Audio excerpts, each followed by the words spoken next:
La percepción actual y de los últimos siglos sobre los alquimistas es que eran charlatanes que intentaban convertir plomo en oro y que empleaban la mayor parte de su tiempo elaborando remedios milagrosos, venenos y pociones mágicas.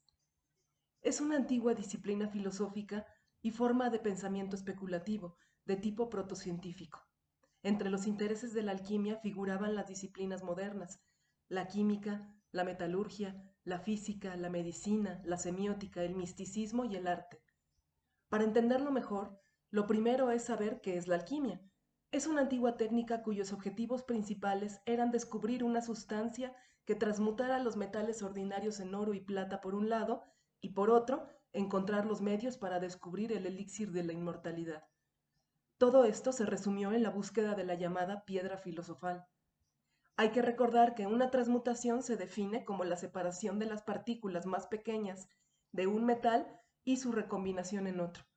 Esta piedra filosofal es un misterio, pues nunca ha sido un objeto físico en sí, sino más bien un supuesto camino de perfección humana, de conducta y de ética personales. La palabra alquimia procede del árabe alquimilla, que se divide en dos partes, el artículo al y el término quimilla, que significa echar juntos o verter juntos, es decir, mezclar. La palabra árabe quimilla, sin el artículo, dio lugar al término química en castellano y otras lenguas. La alquimia se practicó desde el siglo IV a.C. hasta el surgimiento de la química y las ciencias naturales, ya bien entrado el siglo XVIII. Su época de esplendor fue la Edad Media, pero se sigue practicando hoy. Los alquimistas fundaron su ciencia bajo el precepto de que el universo estaba compuesto de cuatro elementos clásicos a los que llamaban por el nombre vulgar de las sustancias que los representan, a saber, tierra, aire, fuego y agua, y con ellos preparaban un quinto elemento que contenía la potencia de los otros cuatro en su máxima exaltación y equilibrio.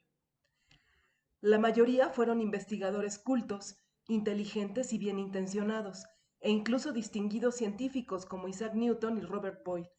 Estos innovadores intentaron explorar e investigar la naturaleza misma. La base es un conocimiento del régimen del fuego y de las sustancias elementales del que tras profundas meditaciones se pasa a la práctica, comenzando por construir un horno alquímico especial. A menudo las carencias debían suplirse con la experimentación, las tradiciones y muchas especulaciones para profundizar en su arte.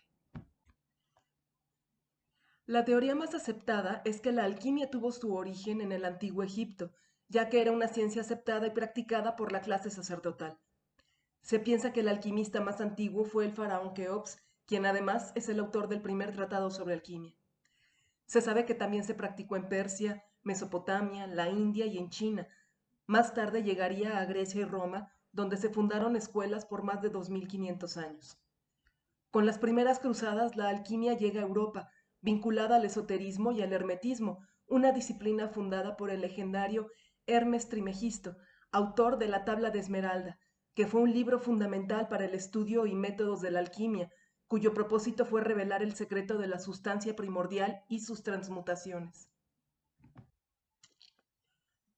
Esta disciplina cobró un enorme auge durante la Edad Media, siendo alquimistas de renombre Paracelso, Raimundo Lulio y Nicolás Flamel, entre otros, llegando hasta el siglo XX con Fulcanelli, autor del Misterio de las Catedrales, un auténtico tratado de alquimia.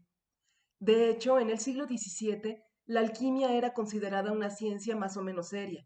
Pensadores de la talla de Isaac Newton dedicaron enormes porciones de su tiempo a su estudio, así como otros de los primeros científicos occidentales.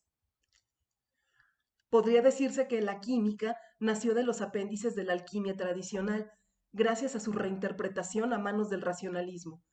Así, se lograron resultados mucho más exitosos mediante la aplicación del método científico que insistiendo en la antigua tradición hermética.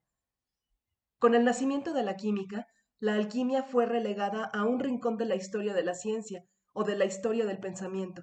Sin embargo, pasó todavía más de un siglo antes de que la separación formal de ambos nombres tuviera lugar, pues hasta entonces fueron prácticamente sinónimos. En conclusión, podemos decir que la alquimia ha contribuido de forma muy importante al progreso de la química en el laboratorio. Los sistemas de laboratorio que usamos actualmente, como el alambique y técnicas como la destilación, la calcinación, la sublimación, son de origen alquímico. La mayoría de los descubrimientos e ideales de los alquimistas son los pilares fundamentales de las filosofías actuales y de las industrias químicas y metalúrgicas. Por su parte, psicólogos y filósofos también todavía usan hoy el simbolismo alquímico.